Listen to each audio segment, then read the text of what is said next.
अस्सलाम वालेकुम students, sir Usman here, your physics teacher. जी स्टूडेंट्स, आज हम करेंगे chapter number 1 physics and measurements के एमसीक्यूज। तो पहला आपका एमसीक्यूज है the respective number of significant figures for the numbers 23023, 0.0003 and 2.1 exponent minus 3 are. आप ये बताएं कि ये जो तीन नंबर दिए हुए हैं इसके रिस्पेक्टिव से आप बताएं कि कौन से वाले जो ऑप्शन है उसमें सिग्निफिकेंट फिगर करेक्ट होगा। तो पहले हम लिख लेते हैं इसे, लेट्स सी। पहला है आपके पास 23023, सेकंड है आपके पास 0.0003 और फिर है आपके पास 2.1 एक्सपोनेंट माइनस 3।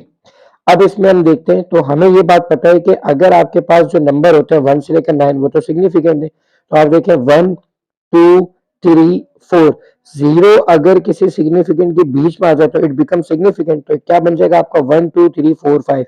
तो पहले वाले का आप देखें सिग्निफिकेंट कितना हो गया 5।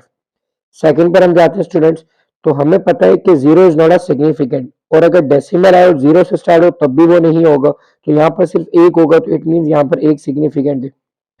थर्ड ऑप्शन पे अगर आप जाएं तो 2.1 यानी कि दो हो गए और ये मैं आपको बता चुका हूँ कि scientific notation is not considered as significant figure. तो ये आपके पास हो गए 2। तो अब इस हिसाब से आप देखिए 5 1 2। तो आपके जो ऑप्शन है उसमें option A will be your right answer. MCQs 2, which among the following is supplementary unit. आप बताएं ये जो ऑप्शन दिए हुए इसमें से सप्लीमेंट्री यूनिट कौन सा है। तो बच्चों आपको पहले ये पता होना चाहिए कि सप्लीमेंट्री यूनिट क्या है। तो हमें पता है तीन तरह की यूनिट्स हमने स्टडी की है। पहले होते हैं बेस यूनिट्स जो कि 7 होते हैं, मास length time mole amount of substance इस तरह, ठीक है। सेकंड आपके पास होते हैं ड्राइव्ड यूनिट यानी कि जो बेस से मिलकर बनते हैं। अब ये होता है आपके पास थर्ड सप्लीमेंट्री यूनिट्स। इसके बारे में क्या होता है कि units used with base units, ऐसे यूनिट जो कि बेस यूनिट के साथ इस्तेमाल हो ताकि आप ड्राइव यूनिट बना सकें। तो वो क्या कहलाते हैं सप्लीमेंट्री यूनिट्स, जिसके अंदर क्या होते हैं आपके पास फॉर एग्जांपल एक होता है रेडियन, आप पढ़ चुके हैं डिग्री, स्टेरेडियन। ये तमाम के तमाम कौन से यूनिट कहलाते हैं सप्लीमेंट्री यूनिट्स। तो ये आते किसके हैं बेसिकली आप कहते हैं they are type of solid angle. तो अगर आप यहां पर देखें तो ऑप्शन में गिवन है आपके पास मास टाइम ल्यूमिनोसिटी, ये आपको पता है बेस यूनिट है। लेकिन जब आप सॉलिड एंगल की बात करेंगे तो solid angle is supplementary unit. MCQs 3, the unit of solid angle is. आप बताएं सॉलिड एंगल का यूनिट क्या होता है। तो ये मैं आपको ऑलरेडी बता चुका हूं कि इसमें ऑप्शन होगा स्टेरेडियन, ठीक है।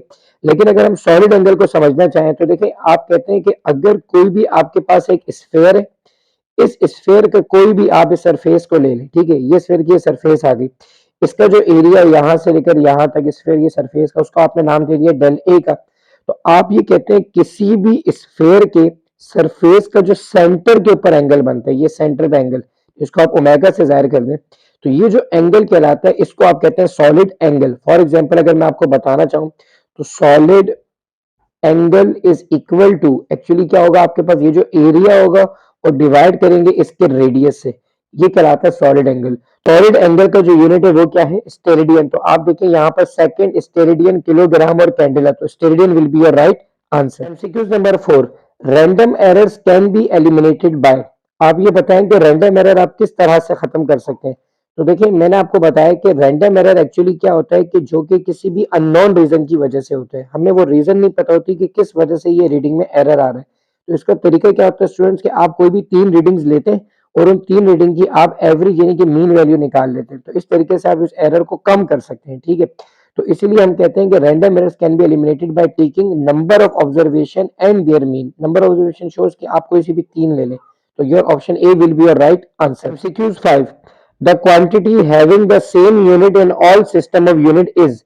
यानी कि आपके पास आपको पता है एक होता है MKS system, FPS system, CGS system. ये जितनी भी यूनिट्स होते हैं इसमें आप देखें एंड में एस आता है, यानी कि टाइम जो है इसका यूनिट इस सिस्टम में भी सेकंड है, इसमें भी सेकंड है और इसमें भी सेकंड है। तो time is the only unit which unit is same in all the system of units. तो यहां पर option B will be your right answer. MCQ 6, systematic error can be. Systematic error क्या हो सकता है पॉजिटिव नेगेटिव या zero. तो आपको स्टूडेंट्स मैंने बताया कि सिस्टमैटिक एरर एक्चुअली क्या होता है। सिस्टमैटिक एरर का मतलब होता है ऐसा एरर जो कि इंस्ट्रूमेंट की वजह से आपके अकर हो। तो ये एरर पॉजिटिव भी हो सकता है और नेगेटिव भी हो सकता है। So your option A will be your right answer. MCQ 7, MLT minus 2 is the dimensional formula of strain, displacement, force and pressure। तो स्टूडेंट इसकी मैंने आपको ट्रिक बताई थी कि हमेशा आप क्या करेंगे, तीन डायमेंशन आपने याद रखनी है। एक होती है वेलोसिटी, जिसकी डायमेंशन क्या होती है, एल अपॉन टी। फिर एक होते हैं आपके पास एक्सेलरेशन, जिसकी डायमेंशन होती है एल अपॉन टी स्क्वायर।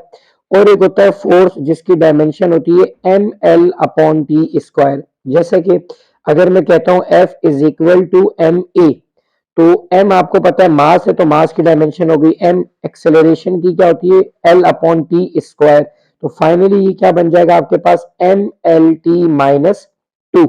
अगर आप यहां देखें तो कह रहे हैं डायमेंशनल फार्मूला क्या होगा, तो स्ट्रेन का डिस्प्लेसमेंट, डिस्प्लेसमेंट जो डिस्टेंस होता है l। फोर्स की डायमेंशन देखें जो हमने निकाली है वो कितनी आ गई, M L T minus two. Option में भी यही है और आपके सवाल में भी M L T minus two. तो इसका मतलब force will be right answer, क्योंकि अगर प्रेशर बच रहा है तो प्रेशर हमें पता है कि pressure P is equal to force upon area. तो फोर्स का डायमेंशन आगे फिर एरिया भी आएगा तो वो कुछ डिफरेंट बनेगी। तो definitely your option C will be your right answer. MCQs 8, which of the following pair has same dimension. आप ये बात बताएं कि इन दिए हुए ऑप्शन में से किस पेयर की डायमेंशन सेम है। तो आपको पता है स्टूडेंट्स कि आपको फार्मूले पता होने चाहिए, जैसे मोमेंट ऑफ इनर्शिया और टॉर्क। तो मोमेंट ऑफ इनर्शिया को हम जाहिर करते हैं आई से, इसका फार्मूला होता है एम आर स्क्वायर। और दूसरा क्या है, टॉर्क का फार्मूला क्या होता है, एफ क्रॉस आर। अब अगर मैं आई की डायमेंशन निकालूं तो एम एल स्क्वायर हो गई। टॉर्क की डायमेंशन निकालूंगा तो फोर्स की हमें डायमेंशन पता है M L upon T square, और आर की क्या होती है, एल। तो ये क्या बन जाएगा आपके पास, M L square upon T square. ये दोनों डिफरेंट है, तो पहला वाला ऑप्शन तो नहीं हो सकता। अब हम जाते हैं सेकंड ऑप्शन की तरफ, सरफेस टेंशन एंड फोर्स। तो सरफेस टेंशन एंड फोर्स की हम बात करें तो सरफेस टेंशन का स्टैंड फार्मूला होता है, सरफेस टेंशन एक्चुअली होती है force acting on a unit length. तो फोर्स का फार्मूला हो गया M L upon T square divided by L. अब अगर इसके बाद में करूं तो M L upon T square multiply one over L. ये नीचे चले गया, एल से एल क्या हो गया, कैंसिल। तो ये बन गया एम टी माइनस टू। ये तो हो गई सरफेस टेंशन की। अब अगर आप फोर्स की निकालें, फोर्स की हमें पता है M L upon T square, तो ये ऑप्शन भी नहीं हो रहा। तो ये दोनों ऑप्शन आपके क्या हो गए, कैंसिल हो गए।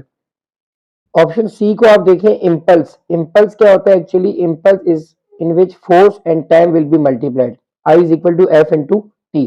अब अगर आप देखें फोर्स की डायमेंशन हमें पता है M L over T square, time की जगह टाइम आ गया, तो ये क्या बन जाएगा, एम ए टी से टी कैंसिल हो गया, तो ये आपका बन गया M L T minus one. Second इसके साथ इम्पल्स के साथ momentum P, P is equal to M we.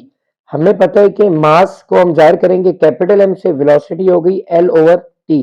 तो इसकी फाइनल डायमेंशन क्या बन गई, M L T minus one. इसका मतलब इम्पल्स की डायमेंशन आप देखिए M L T minus one, momentum की dimension M L T minus one, so both are same. So option C will be your right answer. MCQs 9, dependent variable is cause, cause and effect, effect and reason. Student इसके लिए basic concept आपने बनाना होगा कि देखें जब हम कोई भी ग्राफ बनाते हैं ना, तो ये अलोंग एक्स एक्सिस, ये अलोंग वाई एक्सिस। तो होता क्या है, ये जो एक्स एक्सिस है ना, यहाँ पर आपके पास होता है इंडिपेंडेंट वेरिएबल, इंडिपेंडेंट।